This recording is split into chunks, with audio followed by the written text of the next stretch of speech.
जिल्हा छत्रपती संभाजीनगर तालुका वैजापूर येथील तहसीलदार यांना प्रजाशक्ती क्रांती दलकडून निवेदन देण्यात आले आहे.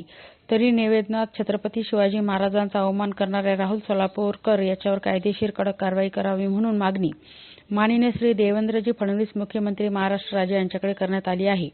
तरी निवेदन हे प्रजाशक्ती क्रांती दल चे पदाधिकारी मराठवाडा महिला अध्यक्ष सौ भारतीताई कदम, जिल्हा अध्यक्ष श्री गहिनीनाथ वाघ, जिल्हा अध्यक्ष श्री ज्योतिताई सोमवंशी, जिल्हा शहर अध्यक्ष संतोष रोठे, जिल्हा महिला शहर अध्यक्ष जयमुनिसा सय्यद, तालुका अध्यक्ष वैजापूर श्री रामकृष्ण भवर, तसेच तालुका महिला अध्यक्ष कविताताई बोर्डे, तालुका उपाध्यक्ष श्री उत्तमराव पवार, तालुका वैजापूर सचिव श्री निवृत्ती सोनोने या पदाधिकाऱ्यांनी शिवाजी महाराज यांच्या घोषणा देत निवेदन तहसीलदार कार्यालय येथे दिले. प्रतिनिधी कविता बोर्डे, वैजापूर.